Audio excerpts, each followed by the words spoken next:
Hi students, final അക്കൗണ്ട്സിലെ ഡിപ്രീസിയേഷൻ്റെ accounting treatment എങ്ങനെയാണ് അതാണ് ഞാനിതിലൂടെ പറയുന്നത്. ഡിപ്രീസിയേഷൻ ചിലപ്പോൾ ട്രയൽ ബാലൻസിൽ ഉണ്ടാകാം, അല്ലെങ്കിൽ ട്രയൽ ബാലൻസിൻ്റെ പുറത്തും ഉണ്ടായേക്കാം. ട്രയൽ ബാലൻസിൻ്റെ പുറത്താണെങ്കിലാണ് നമ്മൾ അഡ്ജസ്റ്റ്മെൻറ്റ് എന്ന് പറഞ്ഞിട്ട് ഡിപ്രീസിയേഷൻ ചെയ്യുന്നത്. അപ്പോൾ ഈ അഡ്ജസ്റ്റ്മെൻറ്റ് എങ്ങനെയുള്ളതാണെന്നാണ് ഞാനിതിൽ പറയുന്നത്. ഡിപ്രീസിയേഷൻ ഇത്ര പെർസെൻറ്റേജ് ചാർജ് ചെയ്യണം, ഏത് മെത്തേഡിലാണെന്നൊക്കെ ട്രയൽ ബാലൻസിൻ്റെ പുറത്ത് കൊടുത്തിരിക്കും അഡീഷണൽ ഇൻഫർമേഷനായിട്ട്. 10% പെർ ആനം അല്ലെങ്കിൽ എത്ര പെർസെൻറ്റേജ് ആണോ അത്, പിന്നെ ഏത് മെത്തേഡിലാണ്, റിട്ടേൺ ഡൗൺ വാല്യൂ മെത്തേഡാണോ ഫിക്സഡ് ഇൻസ്റ്റാൾമെൻറ്റ് മെത്തേഡാണോ അതും കൂടി പറഞ്ഞിരിക്കും. അങ്ങനെ പറഞ്ഞാൽ നമ്മൾ ഡിപ്രീസിയേഷൻ എങ്ങനെയാണ് എവിടെയൊക്കെ അത് എടുക്കണം ഞാൻ പറഞ്ഞിട്ടുണ്ട്. അഡ്ജസ്റ്റ്മെൻറ്റിൽ തന്നത് അല്ലെങ്കിൽ അഡീഷണൽ ഇൻഫർമേഷനായിട്ട് തന്നത് 2 പ്ലേസിൽ നമ്മൾ എടുക്കണം. കാരണം ഡുവൽ ആസ്പെക്റ്റ് കൺസെപ്റ്റ് ഫോളോ ചെയ്തിട്ട് 2 പ്ലേസിൽ എടുക്കേണ്ടതായിട്ട് വരും. അപ്പോൾ പ്രൊവിഷൻ ഫോർ ഫസ്റ്റ് ഇത് 2 തരത്തിൽ നമുക്ക് ഡിപ്രീസിയേഷൻ തരാം. ഒന്ന്, when provision for depreciation account is not maintained, അതായത് ആ ബിസിനസ് അല്ലെങ്കിൽ ആ ഓർഗനൈസേഷൻ പ്രൊവിഷൻ ഫോർ ഡിപ്രീസിയേഷൻ എന്ന് പറഞ്ഞിട്ട് പ്രത്യേകിച്ച് ഒരു അക്കൗണ്ട് മെയിൻറ്റെയിൻ ചെയ്യുന്നില്ല. അതായത് ആനുവലി ഡിപ്രീസിയേഷൻ ഫിക്സ് അസറ്റിൽ നിന്ന് മൈനസ് ചെയ്ത് കാണിക്കുകയാണ് ചെയ്യുന്നത്. അപ്പോൾ അങ്ങനെ വരുമ്പോൾ നമ്മൾ ഈ പ്രൊവിഷൻ ഫോർ ഡിപ്രീസിയേഷൻ തന്നിട്ടില്ലെങ്കിൽ അതെങ്ങനെയാണ് ചെയ്യാന്നുള്ളതാണ് ഞാനിവിടെ പറയുന്നത്. First method, provision for depreciation create ചെയ്യുന്നില്ല. അങ്ങനെയാണെങ്കിൽ എത്ര പെർസെൻറ്റേജ് ആണോ ഡിപ്രീസിയേഷൻ തന്നിട്ടുള്ളത് ആ കൺസേൺഡ് അസറ്റിൻ്റെ മേലെ കാൽക്കുലേറ്റ് ചെയ്യുക. അതിനുശേഷം ഡിപ്രീസിയേഷൻ എന്ന് പറഞ്ഞിട്ട് പ്രോഫിറ്റ് ആൻഡ് ലോസ് അക്കൗണ്ടിൽ കാണിക്കുക. പിന്നെ ബാലൻസ് ഷീറ്റിൽ ആ തന്ന അസറ്റിൽ നിന്ന് പെർസെൻറ്റേജ് ഓഫ് ഡിപ്രീസിയേഷൻ മൈനസ് ചെയ്യുകയാണ് ചെയ്യുക. ഞാനിപ്പോൾ ഇവിടെ ഒരു എക്സാമ്പിൾ തരാം. ഓക്കെ, ഞാനിവിടെ ഒരു എക്സാമ്പിൾ തന്നിട്ടുണ്ട്. ഇതൊരു ട്രയൽ ബാലൻസ് ആയിട്ട് നമ്മൾ എസ്യൂം ചെയ്യുക. ട്രയൽ ബാലൻസിൽ മെഷീനറി അക്കൗണ്ട് എന്ന് പറഞ്ഞിട്ട് ഡെബിറ്റ് കോളത്തിൽ 2 lakhs തന്നിട്ടുണ്ട്. ഒരു ട്രയൽ ബാലൻസ് പോലെ ഞാനിവിടെ എഴുതിയതാണ്. മെഷീനറി അക്കൗണ്ട് 2 lakhs ആണ്. അഡീഷണൽ ഇൻഫർമേഷനായിട്ട് തന്നത് charge depreciation at the rate of 10% per annum ആണ് ബുക്ക് വാല്യൂ. ഇതാണ് ബുക്ക് വാല്യൂ. അപ്പോൾ ഡിപ്രീസിയേഷൻ 10% പെർ ആനം ആണ്.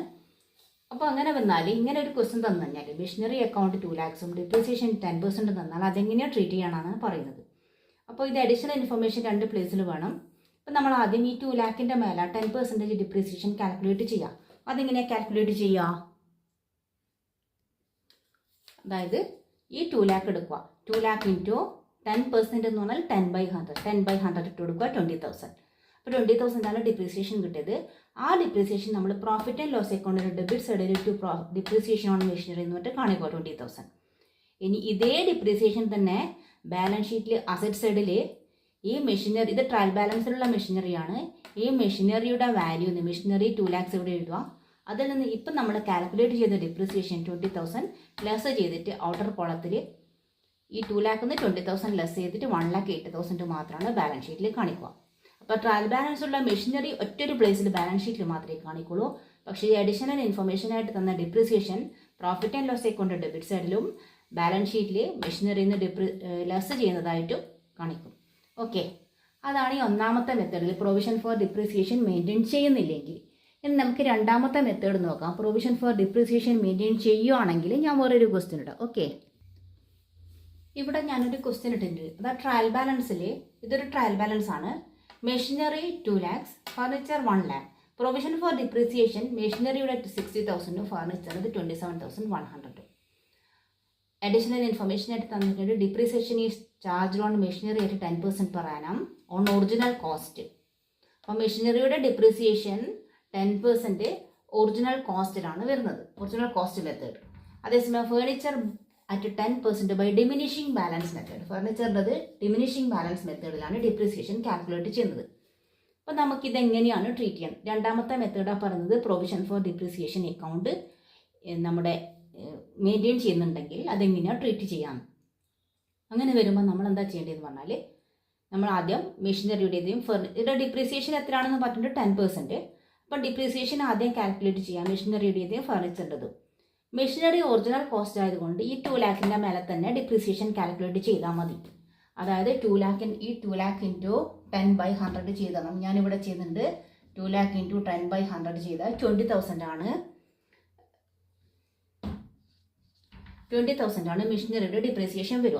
അപ്പോൾ മെഷീനറിയുടെ ഡിപ്രീസിയേഷൻ നമുക്കിവിടെ 20,000 ഇട്ട് കൊടുക്കാം. ഓക്കെ, അപ്പം മെഷീനറിയുടെ ഡിപ്രീസിയേഷൻ കാൽക്കുലേറ്റ് ചെയ്തു 2 lakh × 10/100 ചെയ്തപ്പോൾ 20,000 ആണ് കിട്ടിയത്. ആ 20,000 നമ്മൾ മെഷീനറിയുടെ ഡിപ്രീസിയേഷൻ ആയിട്ട് പ്രോഫിറ്റ് ആൻഡ് ലോസ് അക്കൗണ്ടിൽ ഡെബിറ്റ് സൈഡിൽ ഡിപ്രീസിയേഷൻ ഓൺ മെഷീനറി എന്ന് പറഞ്ഞിട്ട് 20,000 ഇട്ട് കൊടുത്തു. ഇനി ഇത് ബാലൻസ് ഷീറ്റിൽ അസറ്റ് സൈഡിലും ഇത് കാണിക്കണം. ഇതെങ്ങനെ കാണിക്കണം എന്ന് പറഞ്ഞാൽ ഇവിടെ പ്രൊവിഷൻ ഫോർ ഡിപ്രീസിയേഷൻ മറ്റും മെഷീനറിയുടെ 60,000 ഓൾറെഡി ഉണ്ട്. ഒറിജിനൽ കോസ്റ്റ് 2 lakhs ആണ്. അപ്പോൾ നമ്മൾ ബാലൻസ് ഷീറ്റിലേക്ക് വരുമ്പം ഈ മെഷീനറി അസറ്റ് സൈഡിൽ ഇന്നർ കോളത്തിലിടുക. അതിൽ നിന്ന് ഈ ഡിപ്രീസിയേഷൻ മാത്രം ലെസ് ചെയ്താൽ പോരാ, ഈ പ്രൊവിഷൻ ഫോർ ഡിപ്രീസിയേഷൻ എന്നുള്ള 60,000 കൂടി ഇവിടെ ഇട്ട 20,000 കൂടി ആഡ് ചെയ്ത് 80,000 ആക്കിയിട്ട് വേണം ഈ ഒറിജിനൽ കോസ്റ്റ് നിന്ന് ലെസ് ചെയ്യാൻ. ഓക്കെ, ഇവിടെ മെഷീനറി 2 lakh ഇട്ടു, ലെസ് പ്രൊവിഷൻ ഫോർ ഡിപ്രീസിയേഷൻ. അതായത് ഈ 60,000 പ്രൊവിഷനായ 60,000 ഇപ്പോൾ ഡിപ്രീസിയേഷനും കൂടി ആഡ് ചെയ്തിട്ട് 8,000 ഇട്ടു, മൈനസ് ചെയ്തിട്ട് ഔട്ടർ കോളത്തിൽ 1,20,000 ഇട്ടു. അപ്പോൾ ഇത് രണ്ട് പ്ലേസിന് വന്നു. ഈ പ്രൊവിഷൻ ഒറ്റൊരു സ്ഥലത്ത് മാത്രമേ വന്നിട്ടുള്ളൂ, ഇവിടെ മാത്രമേ വന്നിട്ടുള്ളൂ. അതേസമയം ഈ 20,000 അഡ്ജസ്റ്റ്മെൻറ്റിലുള്ള അതിൽ അഡീഷണൽ ഇൻഫർമേഷനിലുള്ള 10% ഡിപ്രീസിയേഷൻ ഇവിടെയും വന്നു, ഇവിടെയും വന്നു. ഓക്കെ, നെക്സ്റ്റ് നമുക്ക് നോക്കേണ്ടത് ഫർണിച്ചറാണ്. ഫർണിച്ചർ എന്താ പറഞ്ഞിട്ടുള്ളത് എന്ന് പറഞ്ഞാൽ 10% ബൈ ഡിമിനിഷിങ് ബാലൻസ് മെത്തേഡ് എന്നാണ് പറഞ്ഞത്. ഇത് ഒറിജിനൽ കോസ്റ്റ് ആണ്. ഒറിജിനൽ കോസ്റ്റ് എന്ന് ഡിപ്രീസിയേഷൻ മൈനസ് ചെയ്താലാണ് നമുക്ക്, അതായത് ഡിമിനിഷിങ് ബാലൻസ് മെത്തേഡിൽ ഡിപ്രീസിയേഷൻ എല്ലാ വർഷവും സെയിം ആയിരിക്കില്ല. ഓരോ വർഷത്തതും ഡിപ്രീസിയേഷൻ ലെസ് ചെയ്ത ബാലൻസ് ഓരോ വർഷത്തെയും അസറ്റിൻ്റെ വാല്യൂ ഒന്ന് ആ വർഷത്തെ ഡിപ്രീസിയേഷൻ മൈനസ് ചെയ്താൽ കിട്ടുന്ന വാല്യൂവിൻ്റെ മേലെയാണ് അടുത്ത വർഷം ഡിപ്രീസിയേഷൻ കാൽക്കുലേറ്റ് ചെയ്യുക. അങ്ങനെയാണ് ഡിമിനിഷിങ് ബാലൻസ് മെത്തേഡിൽ ചെയ്യുന്നത്. അങ്ങനെ വരുമ്പോൾ ഫർണിച്ചറിൻ്റെ ഡിപ്രീസിയേഷൻ നമുക്ക് ഇവിടെ ഈ 1 lakh നിന്ന് കാൽക്കുലേറ്റ് ചെയ്യാൻ പറ്റില്ല. എങ്ങനെ ചെയ്യണമെന്ന് പറഞ്ഞാൽ ഈ 1 lakh നിന്ന് ഈ ഡിപ്രീസിയേഷൻ, അതായത് പ്രൊവിഷൻ ആയിട്ട് മാറ്റി വെച്ച 27,100 മൈനസ് ചെയ്തിട്ട് കിട്ടുന്ന ബാലൻസിൻ്റെ മേലെ വേണം ഈ 10% ഡിപ്രീസിയേഷൻ കാൽക്കുലേറ്റ് ചെയ്യാൻ. ഓക്കെ, അത് ഞാൻ എങ്ങനെയാണ് ചെയ്യുന്നത് കാണിച്ചു തരാം. ഓക്കെ, അതായത് ഡിപ്രീസിയേഷൻ ഓൺ ഫർണിച്ചർ എന്നിട്ട് കാണിക്കേണ്ടത് 1 lakh ഇത് മൈനസ് 27,100, 1 lakh മൈനസ് 27,100 ഇൻറ്റു 10/100. ഇതിൽ നിന്ന് 27,100 മൈനസ് ചെയ്താൽ 1 lakh നിന്ന് 27,100 മൈനസ് ചെയ്താൽ 72,900 വരിക. 72,900ൻ്റെ 10% എന്ന് പറഞ്ഞാൽ 7,290 ആണ് വരിക. 7,290 ആണ് ഇവിടെ വരുന്ന ഡിപ്രിസിയേഷൻ, ഫർണിച്ചറിൻ്റെ ഡിപ്രിസിയേഷൻ. ഇനി ഇതെടുക്കുമ്പോൾ നമ്മൾ ഫർണിച്ചർ ബാലൻസ് ഷീറ്റിൻ്റെ ഇവിടെ പ്രോഫിറ്റ് ആൻഡ് ലോസ് അക്കൗണ്ടിൽ എടുത്തു. ഇനി ഇതേ ഫർണിച്ചർ തന്നെ നമുക്ക് ബാലൻസ് ഷീറ്റ് എങ്ങനെ കാണിക്കുമെന്ന് അറിയണം. അപ്പോൾ ഈ ഫർണിച്ചറിൻ്റെ ഒറിജിനൽ കോസ്റ്റ് 1 lakh ഇന്നർ കോളത്തിലിടുക. അതിൽ നിന്ന് ഈ പ്രൊവിഷൻ 27,100ഉം 7,290ഉം ആഡ് ചെയ്തിട്ടാണ് ഇതിൽ നിന്ന് ലെസ് ചെയ്യേണ്ടത്. അതായത് 27,100 പ്ലസ് 7,290 ഈക്വൽ ടു 34,390. ആ 34,390 ആണ് ഈ 1 lakh നിന്ന് ലെസ് ചെയ്യേണ്ടത്. 65,610 ആണ് കിട്ടുക. അപ്പോൾ നമുക്ക് അഡീഷണൽ ഇൻഫർമേഷനായിട്ട് തന്നത് എപ്പോഴും 2 പ്ലേസിൽ എടുക്കണം. ഓക്കെ, അപ്പോൾ ഒന്നാമത്തെ മെത്തേഡ് പറഞ്ഞത് provision for depreciation account maintain ചെയ്യുന്നില്ലെങ്കിൽ നമുക്ക് ഡയറക്റ്റ് ഡിപ്രീസിയേഷൻ എങ്ങനെയാണ് അസറ്റിൻ്റെ മേലെ ചാർജ് ചെയ്യുക, അത് ചാർജ് ചെയ്യുക. എന്നിട്ട് പ്രോഫിറ്റ് ആൻഡ് ലോസ് അക്കൗണ്ടിൽ ഡെബിറ്റ് സൈഡിൽ ആ ഡിപ്രീസിയേഷൻ എടുക്കുക. ബാലൻസ് ഷീറ്റിൽ അസറ്റിൻ്റെ വാല്യൂ നിന്ന് ആ ഡിപ്രീസിയേഷൻ ലെസ് ചെയ്ത് കാണിക്കുക വേണ്ടു ബാലൻസ് ഷീറ്റിൻ്റെ അസറ്റ് സൈഡിൽ. അതേസമയം പ്രൊവിഷൻ ഫോർ ഡിപ്രീസിയേഷൻ വെക്കുകയാണെങ്കിൽ ഡിപ്രീസിയേഷൻ തന്ന എത്രയാണോ ചാർജ് ചെയ്യാനുള്ളത് അത് കാൽക്കുലേറ്റ് ചെയ്തിട്ട് ഡെബിറ്റ് സൈഡിൽ കൊടുക്കുക. ബാലൻസ് ഷീറ്റിൻ്റെ profit and loss account debit സൈഡിൽ.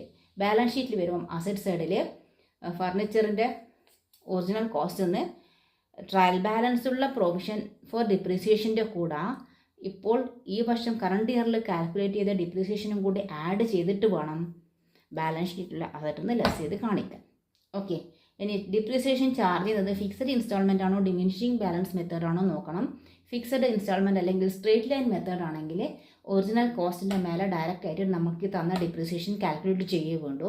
അതേസമയം ഡിമിനിഷിംഗ് ബാലൻസ് മെത്തേഡ് ആണെങ്കിൽ അല്ലെങ്കിൽ റിട്ടേൺ ഡൗൺ വാല്യൂ മെത്തേഡ് എന്ന് കൂടി പറയും. അങ്ങനെയാണെങ്കിൽ ഒറിജിനൽ കോസ്റ്റായ അസറ്റിൻ്റെ വാല്യൂ ഒന്ന് പ്രൊവിഷൻ തന്നത് ലെസ് ചെയ്തിട്ട് ആ ബാലൻസിൻ്റെ മേലെയാണ് ഡിപ്രീസിയേഷൻ കാൽക്കുലേറ്റ് ചെയ്യേണ്ടത്. ആ കാൽക്കുലേറ്റ് ചെയ്ത ഡിപ്രീസിയേഷനാണ് പ്രോഫിറ്റ് ആൻഡ് ലോസ് അക്കൗണ്ടിൻ്റെ ഡെബിറ്റ് സൈഡിൽ എടുക്കേണ്ടത്. ഇനി ബാലൻസ് ഷീറ്റിൽ വരുമ്പം ഒറിജിനൽ കോസ്റ്റിൻ്റെ മേലെ നിന്ന് ഈ പ്രൊവിഷൻ ഫോർ ഡിപ്രീസിയേഷനും കറണ്ട് ഇയറിലെ ഡിപ്രീസിയേഷനും കൂടി ആഡ് ചെയ്തിട്ട് ഈ ഒറിജിനൽ കോസ്റ്റ് നിന്ന് ലെസ് ചെയ്യാണ് വേണ്ടത്. എന്നിട്ട് ബാലൻസ് ഷീറ്റിൽ കാണിക്കും. ഓക്കെ, മനസ്സിലായിട്ടുണ്ടാവും എന്ന് വിചാരിക്കുന്നു. ഇനി ചിലപ്പം ട്രയൽ ബാലൻസിൽ ഡിപ്രീസിയേഷൻ തരും. ട്രയൽ ബാലൻസിൽ ഡിപ്രീസിയേഷൻ തന്നതാണെങ്കിൽ പ്രോഫിറ്റ് ആൻഡ് ലോസ് അക്കൗണ്ടിൻ്റെ ഡെബിറ്റ് സൈഡിൽ മാത്രമേ അത് എടുക്കേണ്ടതായിട്ട് ആവശ്യം വരുന്നുള്ളൂ. കാരണം അത് അഡ്ജസ്റ്റ് ചെയ്ത ഡിപ്രീസിയേഷൻ ആയിരിക്കും. അപ്പം ഡിപ്രീസിയേഷൻ ട്രയൽ ബാലൻസിലാണ് തന്നതെങ്കിൽ profit and loss account debit സൈഡിൽ മാത്രം എടുത്താൽ മതി. ഇനി ട്രയൽ ബാലൻസിൽ പ്രൊവിഷൻ ഫോർ ഡിപ്രീസിയേഷൻ തന്നതാണെങ്കിൽ അത് ബാലൻസ് ഷീറ്റിൽ അസറ്റിൽ നിന്ന് മൈനസ് ചെയ്ത് കാണിക്കുകയാണ് വേണ്ടത്. ഒരു പ്ലേസിൽ മാത്രമേ അത് കൊണ്ടു. ഓക്കെ, ട്രയൽ ബാലൻസിലുള്ളത് ഒറ്റ പ്ലേസിലും അഡീഷണൽ ഇൻഫർമേഷനായിട്ട് തന്നത് 2 പ്ലേസിലും കാണിക്കണം. മനസ്സിലായിട്ടുണ്ടാവുമെന്ന് വിചാരിക്കുന്നു. വീഡിയോ ഇഷ്ടമായിട്ടുണ്ടെങ്കിൽ ലൈക്ക് ചെയ്യുക, ഷെയർ ചെയ്യുക, സബ്സ്ക്രൈബ് ചെയ്യുക. ഓക്കെ.